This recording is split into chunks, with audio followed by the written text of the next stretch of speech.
Put this on. Hello, everybody. Welcome to the People Speak Out. My name's Helen Miller, and I share this hosting of this with Rachel Elnor and Sass Ball.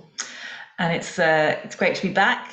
It's been a little while since I've been here, and it feels like we are being stretched in all directions right now. It feels like a really powerfully transformative time, which is involving a lot of highs and a lot of lows.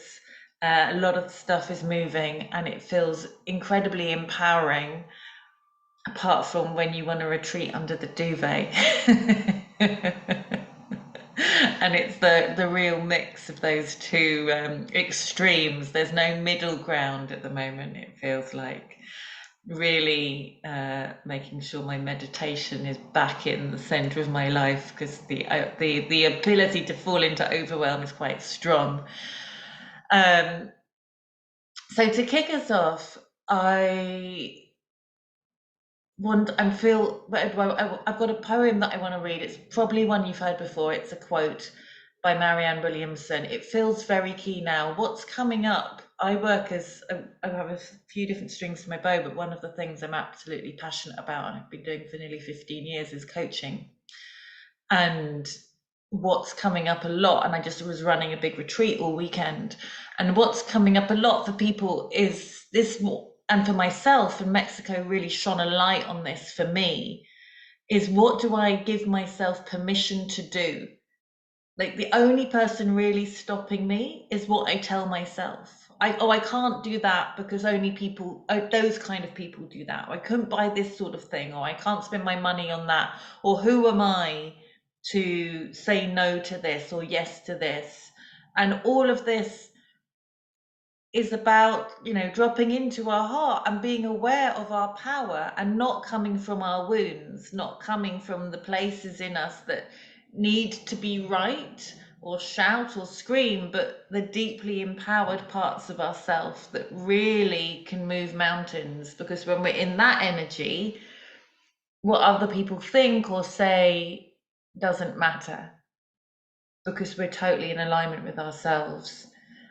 And when we're not in that place, that's when we feel like being under the duvet. And it's all needed. It's part of our growth. It feels like when a teenager's saying, I don't need you, shutting the door, I'm going off to get drunk, or whatever it is. And then, the next day they're like curled up and, can you make me some toast? And they want to watch cartoons on telly. Or a toddler who runs ahead of their parents and keeps on, giggling and running away, and then they feel that elastic energy start to disappear from the parent, and they freak out a little bit and they have to run backwards again. It feels like that's the sort of stretch of growth that we're in at this moment, and the permission we give ourselves is what's needed to how far we can go, because it feels like the universe is really unlimited right now, really supporting us to be able to fly in whatever direction we really want to, as long as you don't look at the news. Yeah, that's where I wanted to start with, and I'm going to read this quote for you because Marianne Williamson says it better than I do. Our deepest fear is not that we are inadequate. Our deepest fear is that we are powerful beyond measure.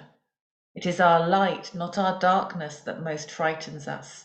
We ask ourselves, who am I to be brilliant, gorgeous, talented, fabulous? Actually, who are you not to be? You are a child of God. Your playing small does not serve the world. There is nothing enlightened about shrinking so that other people won't feel insecure around you. We are all meant to shine, as children do. We were born to make manifest the glory of God that is within us. It's not just in some of us, it's in everyone. And as we let our own light shine, we unconsciously give other people permission to do the same. As we are liberated from our own fear, our presence automatically liberates others. And she's running for president at the moment, which is exciting, I think. I haven't looked too much into it. I know she did before, but I know Rachel's been posting about it. But it's definitely a shake up for the books. Okay, so that's enough of me. I open the floor to whoever wants to share. If it's your first time here, welcome. If you're returning, welcome back. If you, in order to sort of manage this, if you click on the reactions button, you can raise your hand at the bottom. I will come to the people with raised hands first. It's great if you can have your camera on. Then we will move along and see what shares. And there is no, the chat, by the way, people can put feeds and email addresses and links in the chat. That goes out to everybody who's subscribed to receive Rachel's mailing list. So if you're watching this on a platform and you're not getting the emails, sign up to that list, and then you will get the chat sent to you afterwards, in case people are sharing exciting things that are happening. Well, on that note, I'm going to share a few things I've got going on. And the other thing is to say that people come to this platform. It's open. It's free speech. People of all different opinions are here. There is no pejorative viewpoint. There's quite a lot of people who feel certain ways about certain things, but there are differences of opinion, and they are all welcome. Everyone has a right to be seen and heard. And on that note, just very quickly, I'll mention I'm running a retreat day with another amazing practitioner for women with ADHD and neurodiversity and overwhelm in London this Saturday. And on the 15th of April for the Psychedelic Society, I am running my workshop teaching people to talk with trees for deeper healing and wisdom. Both of those are on my website, hearthealer.co.uk. And my coaching new course is opening very shortly, because it's been such a success. I'm going to be rerunning it for the summer. So if you want to have a chat to see if that's right for you, jump on my website and let's schedule a call and we can have just a free chat. Okay. I'm going to Karen first. Hey. Oh, hello, hi. Apologies for eating my breakfast. I got a bit waylaid with everything else. Deep apologies. Okay, I just really wanted to share. Last Sunday, I went to the sacred site in Wiltshire with Rory Duff, and there was this beautiful, I've got to put my glasses on, sorry. A friend of mine was there. And he it was me to tell me how amazing it was. Oh, yes. So it's really about people coming together at sacred sites, special times of the year, and really joining together with an open heart space for there were 3 15-minute meditations. And I mean, when I get overwhelmed and depressed or frightened about all that pressure that we're feeling, you know, I just was there and I felt this huge angelic presence, and the information that people were sharing was incredible. And actually, I mean, I'm not a seer or anything special, you know, I just do my gardening. And but I felt these wings around me and around us all, and this huge column of light and love. And oh, I'm going to cry now. It was so special. And I feel, you know, there were 2 women who who channeled this light language of Sophia. Makes me want to cry. It was so deep and precious, and just gives me huge hope. I feel we have, in this time where it's so tough, there's so much love and light and support on levels that I don't even, you know, I'm kind of pretty down to earth, but all these levels of support. And I just wanted to share that. Now I'm going to have to sign off. Thank you so much. I cry all the time, by the way. Great. Gratitude.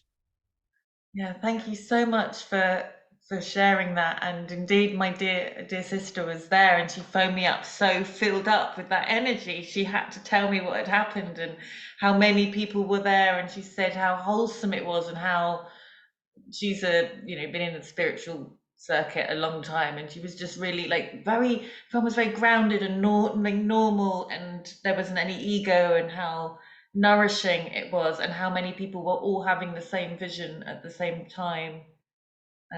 she was sharing, and how how hopeful it made her as well. So thank you so much. Yeah. I'm going to come to Rachel and then to Patrick. And there were some other people in the chat I noticed who were also there. Hey, Helen. Hi. I just wanted to give a shout out to Sass actually, because I spent the weekend at the Mind Body Spirit event in Nantwich, and I engaged Sass's services, and I had a 20-minute sound healing. I jumped on her couch, and it was absolutely amazing. And she did light language as well, and it was just, I could feel the whole of the vibration through my body pull, and it was also pulling out like areas of pain, and it was just sensational. So that's why I wanted to jump on, just to say thank you to Sass. And this work, this high vibrational, high resonance work, it's truly where it's at. And I'm really feeling this now, that it's up to us to kind of move up an octave to that, move from minor to major chords, and hold that highest vibration, because I'm just noticing in the freedom movement, and I can find that I get very easily sucked down a plug hole of darkness and despair if I consume too much content. And I am actually feeling a lot of that content is being pumped out deliberately to lower our vibration. So it actually takes quite a lot of focus and intention and conscious awareness just to keep coming back to the light. I'm very fortunate in the love party that both Lynn and Julia, like anytime I get a bit low, like, keep coming back to the light, keep coming back. Let's stay in the positive. And it's not denying the shadow, because I do believe in fully feeling whatever's coming up. But that practice of fully feeling, and okay, now let me refocus on the light. So I just wanted to say that, and to say thank you to Sass. Yeah, I can't see if Sass is here, but yes, hello, Yes, she Sass. is. Amazing. Thank you for Lurking that, in the Rachel. shadows. Wonderful. Yeah, and it's that I noticed it this weekend. Like I had such an expansive time holding this space for these amazing people, and then when it finished, and I knew it was coming, there's like the crash afterwards, because we live in polarity, and to expect it to always be, you know, unicorns and glitter and yeah, is naive, because we have to feel as soon as we go higher, another level of the darkness comes up for us to be able to see it. And that's what we're seeing on the global scale as well. Like that's why it looks so good, it's because there's more light coming in. And I feel that this equinox, I think that's why it's been so overcast for so long in the UK. It was such a contrast to Mexico. It was just, it felt like being in the energy of 1995, like so much less like Wi-Fi interference. I won't give that too much airtime, but we all know what I'm talking about. Like it just felt very much more of my own mind and free thought. Yeah. Thanks, Rachel. I'm going to come to Patrick and then Roger.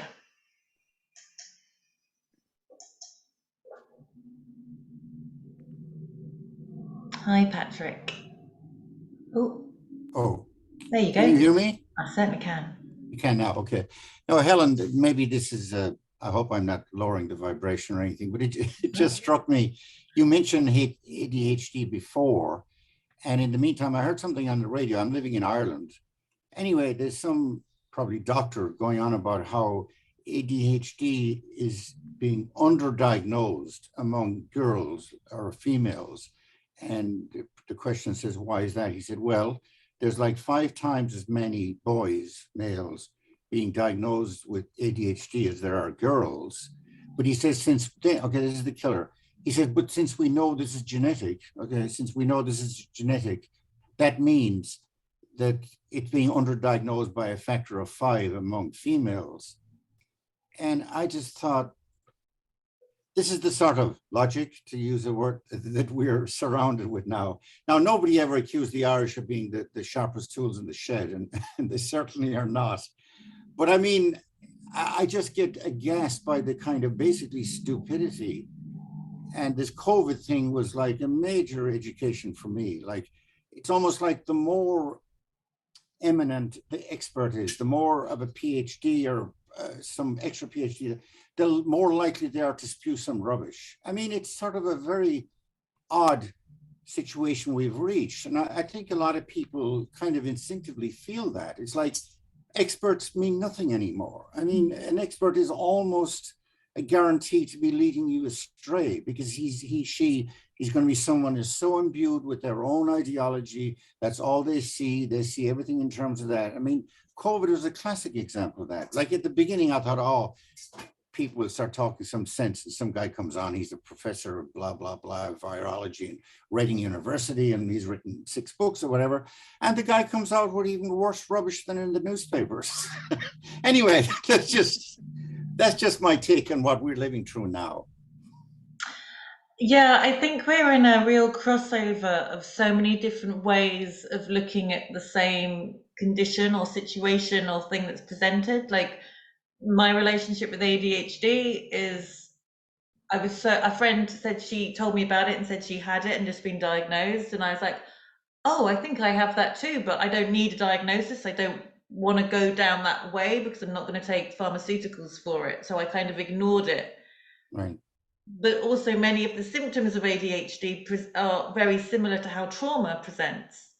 So who's to say what's what? And there's many, for me, it's not important to know, like in that way, but it's about how do you deal with it? How do you manage it? And is it helpful to have a way into understanding it as a term, which for me it is. And so I think it's the same whether you look at terrain theory or germ theory, or actually like case by case, like how are people managing their own lives rather than thinking there's only one way of dealing with something. Right. But I'm not really even making a point, certainly not about you or anything, but it's just that I don't know, like the way they kind of jump from one half truth to another half truth to another half truth. And you end up in a place with very little truth, if you know what I mean. Like, since we know this is genetic, do we know that? No, we don't. Do you see what I mean? It's like it's tied together. It's what we used to say is tied together with wire. I mean, so many of these things are based, well, like I said, on half truths. They don't really hold up. And I think COVID, for me, even though I was already inclined to think this way, but I think COVID was a massive education to me in the fact that you just can't trust so-called experts anymore. You really can't. I think what we've all seen is where we've misplaced trust, and how actually in the same way that a news story might be in 27 different places, but it's all come from the same source. And it's just been repeated, but because it's seen in 27 places, it has that magnitude of weight behind it, where actually it was just one piece of information to start with. Right, and I guess, and I'm going a little all over the place here, but I mean, a similar example is this climate change thing. I mean, you got all of these people who go to universities, they're typically in their 20s, they know nothing about nothing except what they've been told in a book. And they want to tell farmers how to live. These are farmers who have like thousands of years of experience going back in how to farm and how to live and what they should be doing. And I mean, we're meant to take these people seriously, and they're like a dime a dozen. The universities are producing them constantly. And the less common sense, the less experience, the more likely to find them on the radio. I guess I better... Maybe I listen to the radio too much. With some exceptions, I was listening to a fascinating discussion with Jordan Peterson last night when he was interviewing a woman who used to diagnose trans children, and now has done a U-turn on how she feels that should be dealt with. Right. Which is very interesting. I recommend it. Yeah, I mean, there's so much to say. It's such a deep topic, but I'm aware there's other people with hands up, so I'm going to move on. But thank you so much, Patrick. Okay, no problem. Lovely to hear from you. Okay. Roger.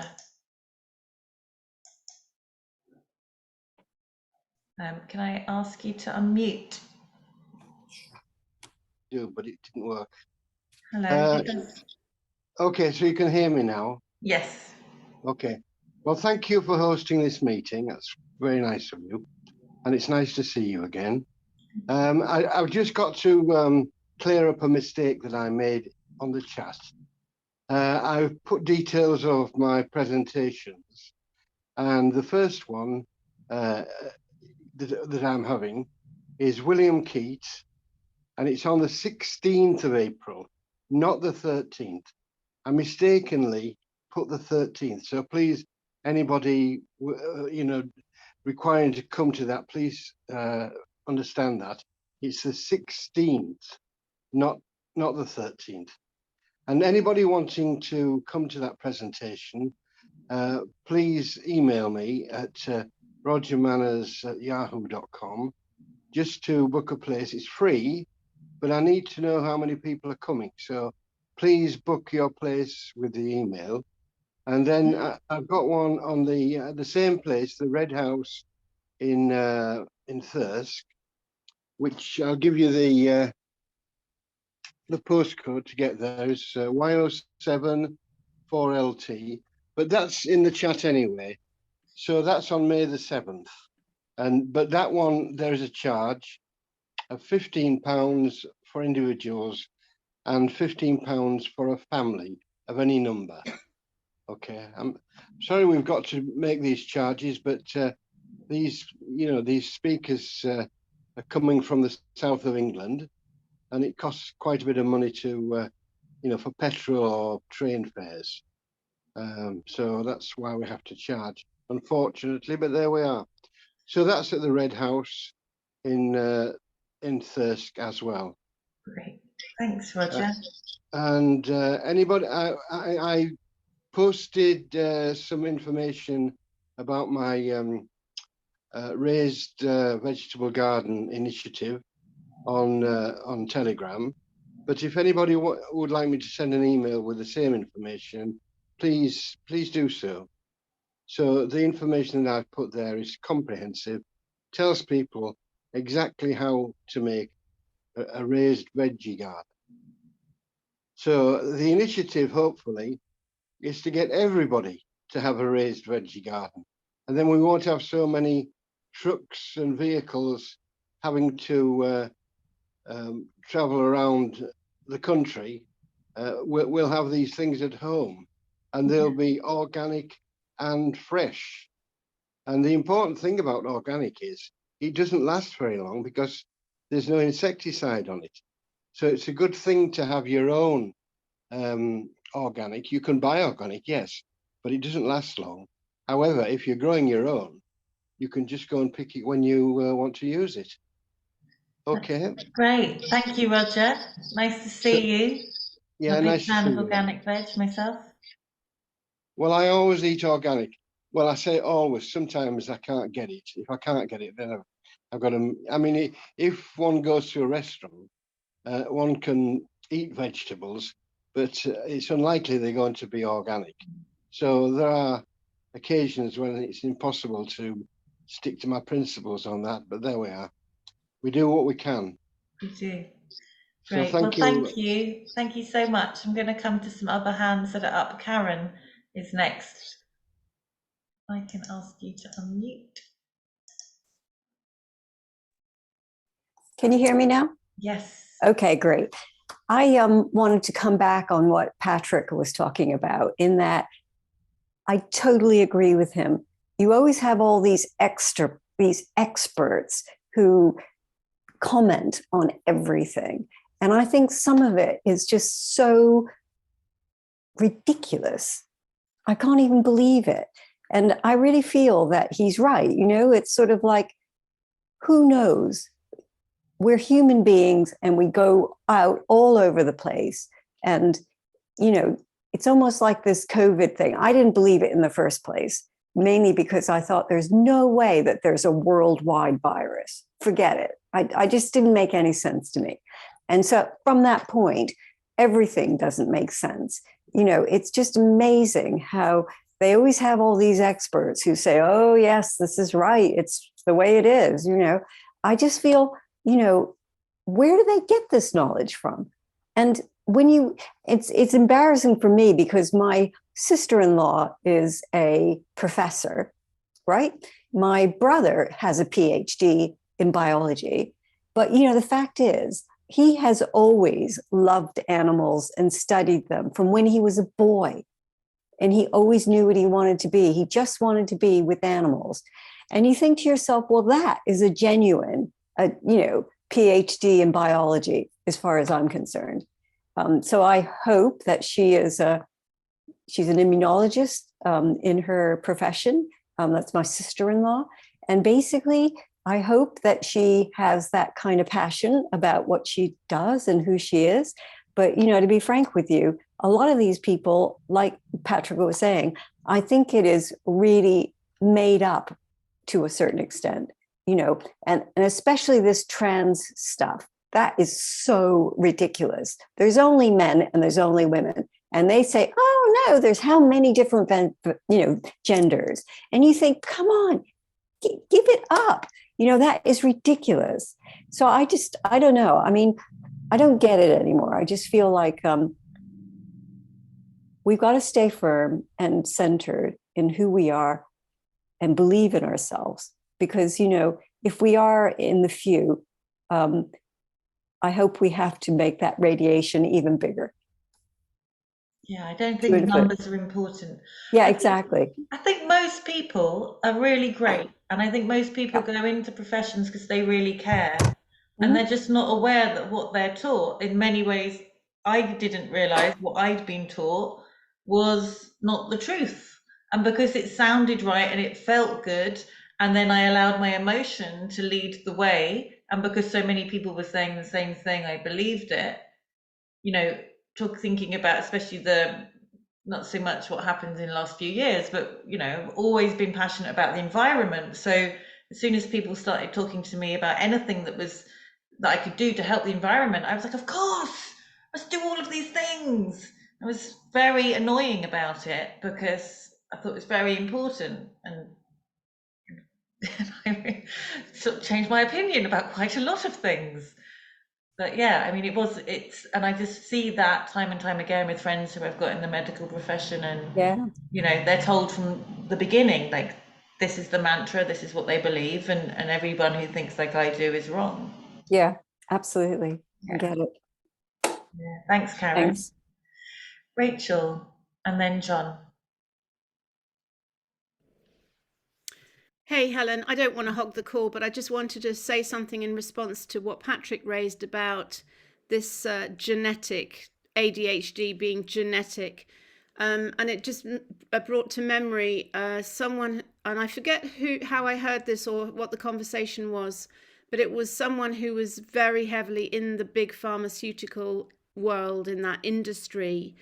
And the whole of the future of big pharmaceutical is mRNA technology, which of course is gene editing. So the more that they can convince us that things are genetic, the more they have an opportunity to sell the solution. Oh, here's a new injection for ADHD. It's a miracle cure because of course it's genetic, but this injection can cure you. So we have to be really careful now that these scientists, especially the ones on the media like the BBC that are all paid for, they're like sales guys. They're like the expert sales guys that are paving a way, that are creating a mind conditioning, so that when the time comes for the product to be released, a miracle cure for ADHD. Loads of people are undiagnosed with autism, and that's a massive thing, that you've probably got autism but you don't really realize it. But we've got an injection for that. So we have to be really, really careful. And I mentioned in the chat about Dr. Gabor Mate. He said, I went on a 2-day training course with him actually in Ireland as well, and he said that in his opinion, he's a trauma healing expert, 99% of all sickness and disease is rooted in unresolved childhood trauma. Only a very tiny amount of illness is rooted in genetic abnormalities. So essentially everything can be healed. And this is the work, isn't it? This healing and transformation, to uninstall all these programs and to become this radiant being of light that is whole and healed and in perfect harmonic resonance. And that is what the sound healing is doing, is bringing us back into harmonic resonance and clearing the blockages and transmuting everything that has been damaged and is out of kilter. So I really do feel that this whole approach to health, what is health, and big pharmaceutical has nothing to do with healing whatsoever. It is all to do with making money. So that's my 2 pence, and over and out from me again. Yeah, no, Rachel, I really agree with you. And it's very interesting because the ADHD day that I run, it's cacao ceremony and breath work and body and movement and nature and sharing and talking. And, you know, it's a load of black sheep together in many ways. And Gabor Mate is disapproved of by the ADHD UK Society because he was for those of you who don't know, his work's amazing. He was a very highly prestigious medical doctor who then went and drank plant medicine and spoke about that, and also many other things. And this comes to everything is based in trauma and can be healed, nearly everything. And so his approach to ADHD is seen as not helpful to the mainstream ADHD UK community. So I think if somebody wants to take medication and that's their part, like that's what they want to do, then that is their choice. But he took medication when he was first diagnosed, because he was diagnosed with ADHD, and then realized it worked brilliantly for a week and then it stopped working. And so, I mean, I use EMDR and being in nature, and when I'm not creative enough and my energy doesn't have enough of a dopamine fulfilled response, like it really, that's where symptoms get much worse. So there's many ways to work with symptoms and trauma. So thanks for bringing that up, Rachel. I'm going to come to John. There we go.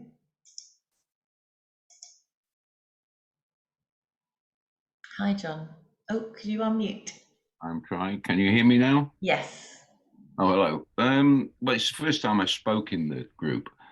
I've been following Rachel for a very long time, since the beginning. And one thing that's very clear to me is the change in energy. Initially, I think we've all gone through a tremendously emotionally charged experience, with all sorts of emotions, and anger being, I think, initially the biggest emotion that we're all going through. And our research was developing, and we were all fighting the system and trying to work out ways to kill it and work out ways to kill people because we were that angry. And I think from looking at the group now, the charge of energy is incredible. I pretty much worked out myself in the very early days that we had to go down the spiritual route, but unfortunately, we all had to get to a point where we realized that. And I think we have now realized that. And this group is full of spiritual energy, which is quite incredible.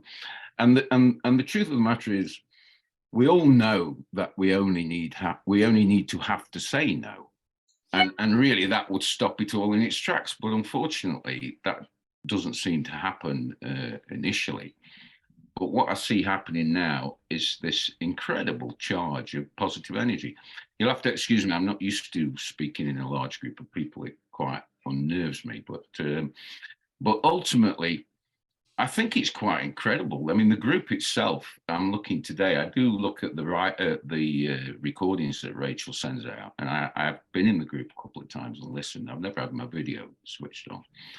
But my journey has been one of a spiritual journey for a long time, a long time before COVID.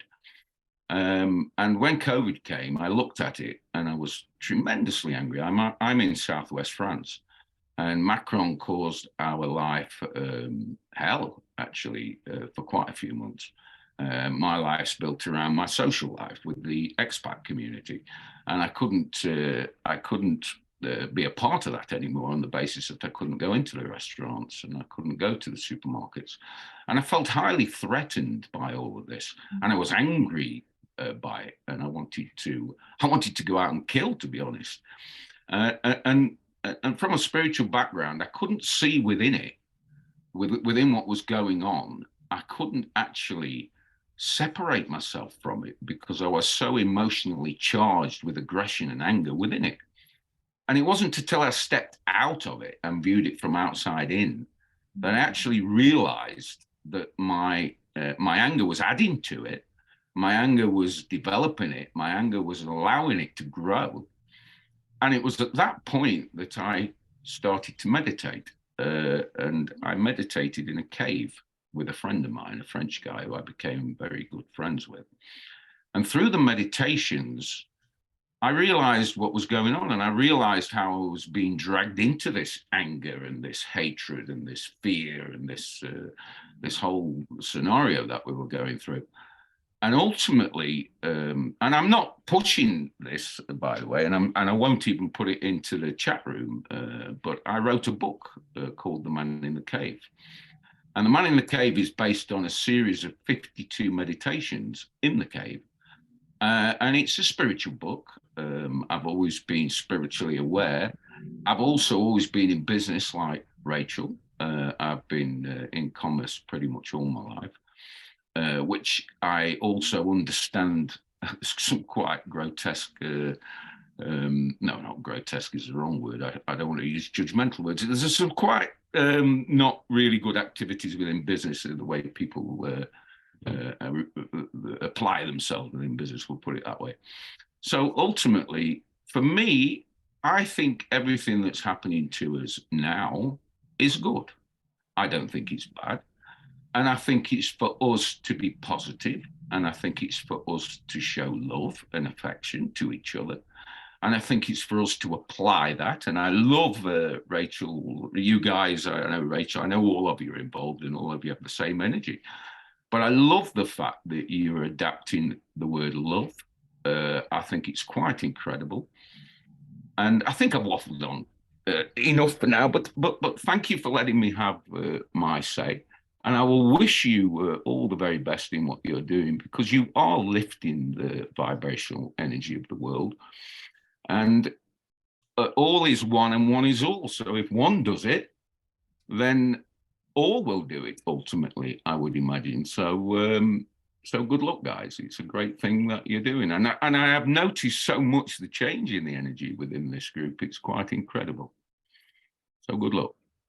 Thanks, John. Thanks so much for being here and sharing, and interesting to hear, like France, I know had it really tough, and so can imagine how frustrating that was. Yeah, absolutely. And I think I was listening to Blossom Goodchild. I don't know if anybody knows her, as work as a channeler, has been awake for 30 years. And she was being interviewed by somebody this week. And she was saying, you know, like watching the wave of anger in the initial awakening. And the person who was interviewing her, his path to awakening was through the food industry, and her initial, you know, rate. And I think it's part of the process. It's, you know, it's like going through a breakup, isn't it? You go into anger, and then you go into, you know, and then you move through it, and then you move on, you have another relationship, whatever it is. And it's that shift. And I think it's important that we didn't all wake up at the same time, because, you know, we have to be able to put food on our plates. And if everybody had been going through that rage at the same time, or the anger or the healing, you know, it needs to happen in shifts. And I absolutely, and I know Rachel supported what you said about it all being for the good right now. I feel that, you know, we're being dealt up what the recipe of what is needed to help shift humanity to the next level. Brilliant. So thank you, John. Thanks for being here. And I'm going to come over to Sass. Been hearing about your fabulous sessions. Yes. Oh, sorry, I unmuted you at the same time.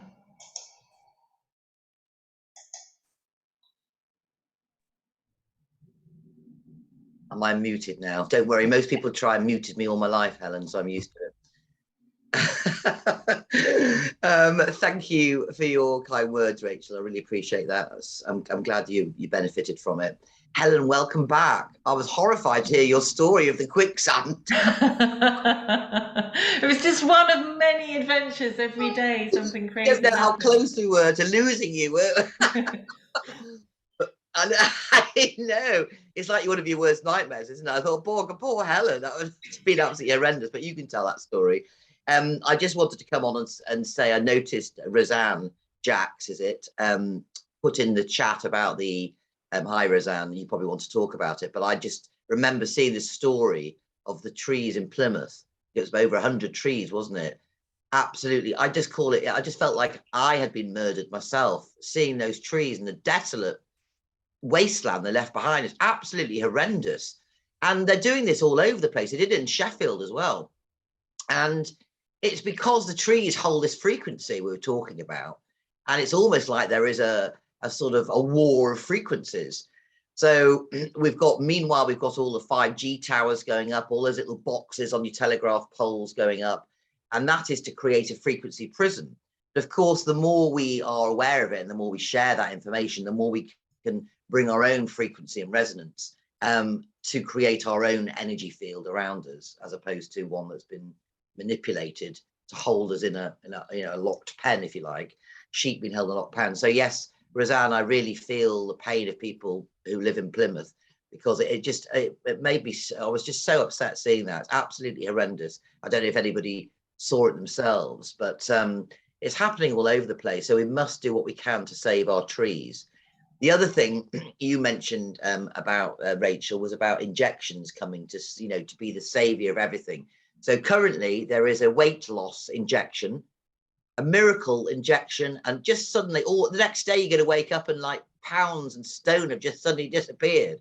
That I find very suspicious. So I would make sure that you really look into that. Anyone who has attempted to, go for that. I mean, being one myself, thinking, oh, that's an easy way to lose weight.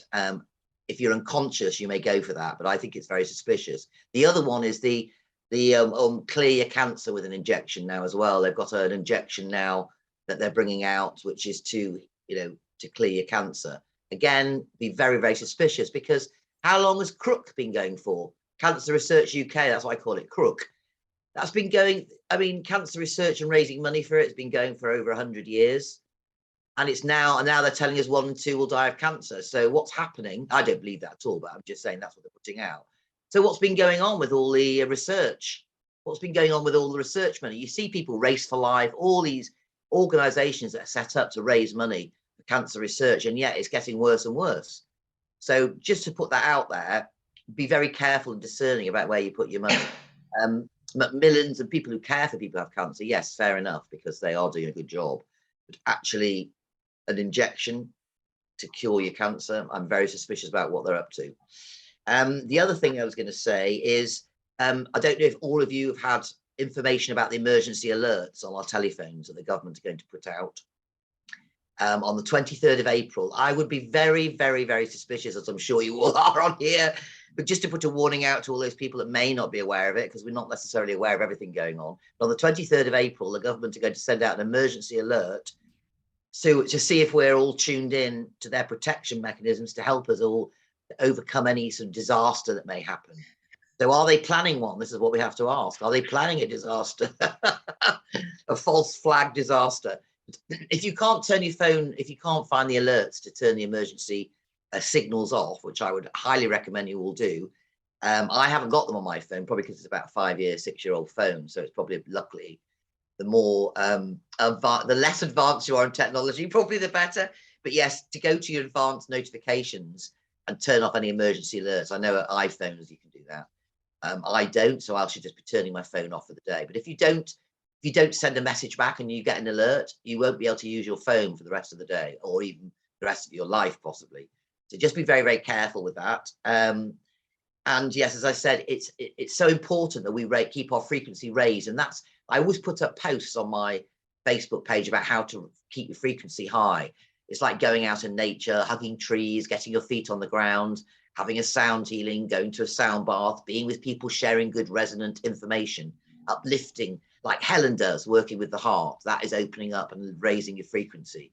So there are many ways in which we can do that. And just seeing anything in your area that may be a frequency, a part of the frequency prison, just send it some love, because we can turn this around where the energy coming out of that is actually a love frequency rather than the opposite, if we all focus upon that.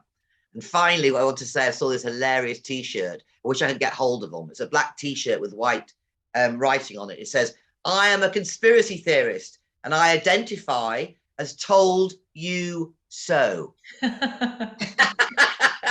So I just thought that was quite funny. It did amuse me. And so any sense of humour always raises the frequency wherever I are. So yes, be irreverent wherever you can when you see things like that. And so thank you for giving me a platform to speak, and it's lovely to see you back, Helen.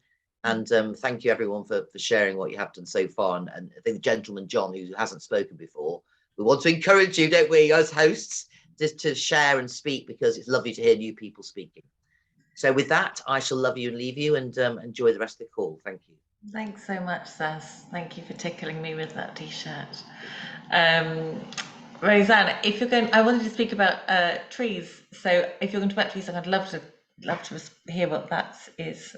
So thank you for unmuting. I'm just going to. Oh, hello, Helen. No, I wasn't going to talk about trees, but I will if you want. No. Go for it. Go for it. Something else. But yeah, so the trees thing. Yeah, I'll talk about that in a minute. But what I wanted to talk about is a couple of weeks ago, I had a revelation that might help other people. So I consider myself a person who is awake. So I'm awake, I know what's going on, whatever. But I realized that I was still interacting with the matrix. So I was still concerned about, the 15-minute cities. I was still concerned about, the digital ID, and the what's the other thing that's going on right now? Digital IT and 15-minute cities, and the centralized digital currency. And so, because one night in a lucid dream is a dream when you know you're dreaming, and this is what I teach. So a lucid dream is a dream where you know you're teaching. So there was one night that I had this lucid dream, and I think something happened, like I lost my handbag. And when I realized I was dreaming, I'm like, oh my God, I'm dreaming. Well, I better look for my handbag, instead of realizing, wait a minute, this is a dream. Your handbag has not actually been stolen. So when I realized that in my waking life, I think I'm awake, but I'm still interacting with the fear. Oh my God, what's going to happen with the 15-minute cities? What's going to happen with the digital ID? And when I realized that, I thought, no, I'm just disconnecting from all that. I'm disconnecting from all of that. And when that happened, I just felt such joy. So if we're awake, we're awake, but that's just one step. That's the first step. The second step is not engaging. Don't engage. There's no such thing as a 15-minute cities. It doesn't, and the digital ID, that doesn't exist. It's not going to happen. So that's just an observation in case it helps anyone. Yeah. And with regard to the trees, I just don't understand how these, the people who think that we have to address climate change, but then they cut down trees. But wouldn't that be against climate change? Not that I agree with climate change, but wouldn't that be against climate change? So. Yeah, 100%. Well, thank you. And I think your first point ties beautifully into the second point, which is what I wanted to share, because I work with trees a lot, and there are more trees on this planet than people. 425. I don't know how they count them, but basically we've got loads more trees than people. And if this is the dream, this world is beautiful and can heal itself if we just calm down. But if this is the dream, then the consciousness of the trees, in the same way the consciousness of us, is eternal. So when we pop off the planet or the tree gets cut down, the universe and life still continues. Not that, we can take that to an extreme where you don't care about anything. I don't think that's helpful, but it's medicine in the mix when we get into fear. Yeah. Thank you so much for sharing, Roseanne. Carol, I see you have your hand up, but David and Fiona haven't spoken yet, so I'm going to come to them first because we're near the end. Let me just do a real quick one, which is Vive la France, okay? Thanks, Karen. Vive la France. David, hello. Hello. Thank you very much, Helen, for hosting the meeting today. Good to see you all. I just wanted to speak briefly about a demonstration I went to yesterday. I attended a Truth Be Told demonstration up in central London, which is to raise awareness of the jib-jab injuries and sadly deaths of the COVID jib-jabs. This could be all sorts of jib-jabs, but mostly COVID jib-jabs. And something which struck me yesterday is we were walking through Regent Street. We were on a march from Parliament Square to BBC headquarters, and walking through Regent Street. And I was looking at the faces of passers-by, shoppers, everyday shoppers on their Saturday shopping trips. And I saw lots of horror on people's, so Saturday. And basically I saw this horror on people's faces, and initially I thought, well, it might be horror about what we're sharing, because, oh gosh, how awful, all these poor people being affected by the jib-jabs. But it was more anger, really. It's almost like anger as in, how dare you suggest these jib-jabs are dangerous, and how dare you spread misinformation? And it's like, oh gosh, this is like 3 years later, and you're still getting these kind of reactions from people, and people like looking at us in disgust and, oh, don't come near me kind of reaction. But what was so lovely is the fact that we were just smiling, we were handing out leaflets, there was no shouting at people, there was no take your mask off and, which is what more likely would have happened 3 years ago. So it just shows how much our movement has developed. And instead of reacting with anger instinctively and impulsively, which would be understandable, the reaction now is more smiling, walking away. It's okay if they don't want to listen to us, fine, just walk away, move on. So it just shows how much our movement has developed for the better in that sense, really. So I just wanted to share that. Yeah, thank you so much, David. And I think there's definitely been a real maturing, but there's also the threat. There was a point where they were saying about knocking door to door, and so it was very heightened at points, and that alarm, I think, is dissipated. And I also feel that for many people who have taken the jib jabs, it's very difficult to hear about what's happening and then attribute it to that, because obviously the fear that that's in your body and the choices you've made, and it takes a lot to make that internal shift, and it's easier to say it's not and aren't we naughty. Yeah, very true. But yeah, thank you Okay, you so pleasure. much. I'm enjoying your artwork. Thank you very much. More pictures. Great, thank you. Fiona. Thank you. Oh, thank you for having me on. Thanks for doing this. I really appreciate these gatherings. I always try and come, and if I miss, I do catch up. So yeah, appreciation to Rachel and to you, Helen, for doing this today. So I just start by saying I've ordered one of those t-shirts because I also saw it on Facebook, and if you go onto Etsy, you can always find these slogans, and I've got actually about 6 different sweatshirts with the slogans. I've got one that says Scandemic and one that says Jabby Dodger, and I've just ordered that. I like things that I like. It kind of amuses me and makes me feel, I don't know, something in me likes wearing these things. So you can usually find it. That's just to say if anyone wants to have a look.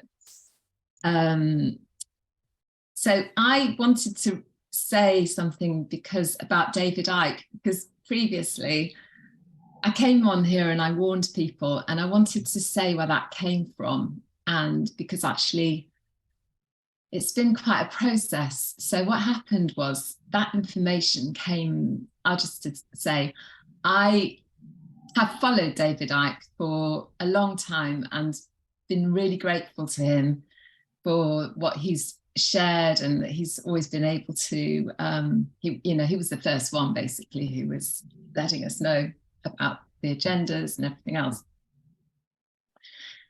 And then in an SRA group, which I support, which is Survivals of Ritual Abuse, I heard Jeanette Archer, who leads the group, who is an amazing woman who's a very courageous survivor of satanic ritual abuse, which is a real issue. This is something that we just need to send so much light to and love and really understand that it's a thing.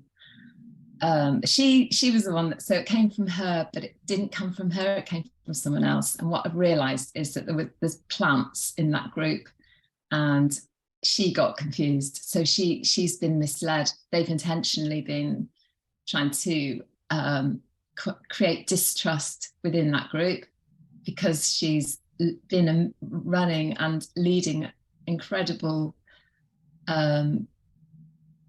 it's not really protests, but what would you call them, rallies, or just letting people know about satanic ritual abuse, because people do not want to know about it. It's so disgusting, people can't look at it.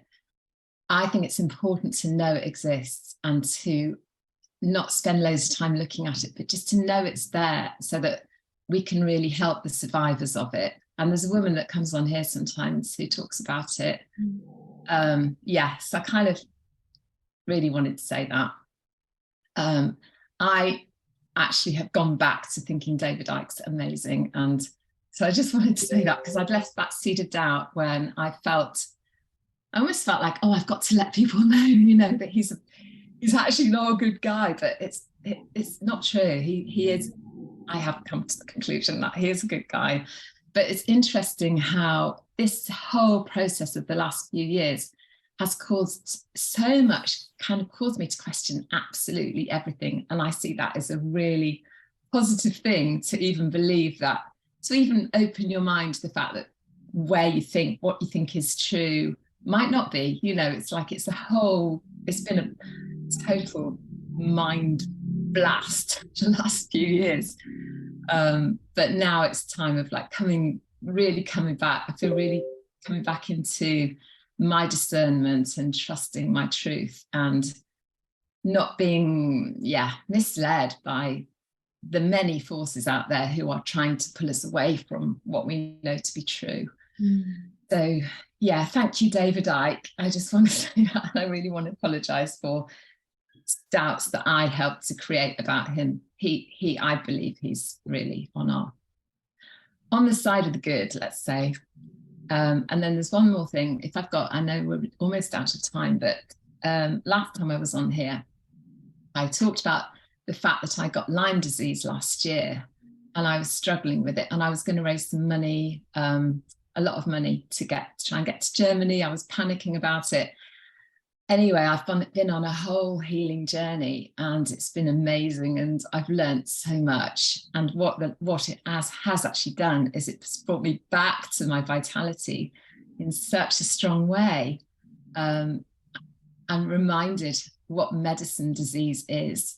It really is. All disease is medicine if we allow it to be. And I talk about that from a point of view of being a stage 4 cancer survivor twice, thriver. I have no cancer.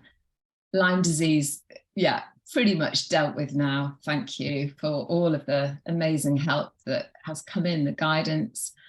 I've been fasting, doing dry fasting. That means no water, it's full on. And I went to Montenegro and did a 9-day dry fast with a load of other people, some of whom had Lyme disease.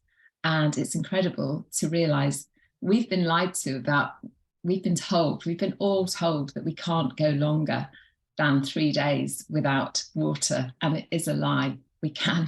I'm not suggesting that anyone does it, but just to let you know that I actually I didn't manage 9 days. I actually came out on the 8th day, when I really needed to stop. And it was long enough for me. That was my time. So, Extraordinary. That's what I wanted to share. So thank you for sharing that. I'm sure that will be very inspirational for a lot. I have written a blog about it, actually, my experience, and maybe I should stick that in the chat if anyone wants to learn about that. Please do. Thank you so much. Thank you. Thank you. We've got to 1 o'clock, so sorry we haven't had a chance to hear more from Vive la France, Karen. And Brian, I know you have your hand up, but I'm conscious that we are at time. I'm taking your hand down. Thank you everybody for your contributions in the chat. Thank you for speaking. Thank you for your presence if you haven't spoken. Thank you to everybody who's going to be watching the recording. Let me come back to the gallery view. If everyone wants to give a wave to the camera, this helps with the thumbnail. Thank you so much for being here. In 2 weeks' time, Sass is going to be here hosting and sending everybody, will be in April then. So sending everybody so much love till then. It's an extraordinary time to be on the planet. And yeah, just sending everybody lots of love for that. Maybe see some of you at some of the things, the various events that have been going on. Yeah, big love. Bye, bye, bye, bye, bye.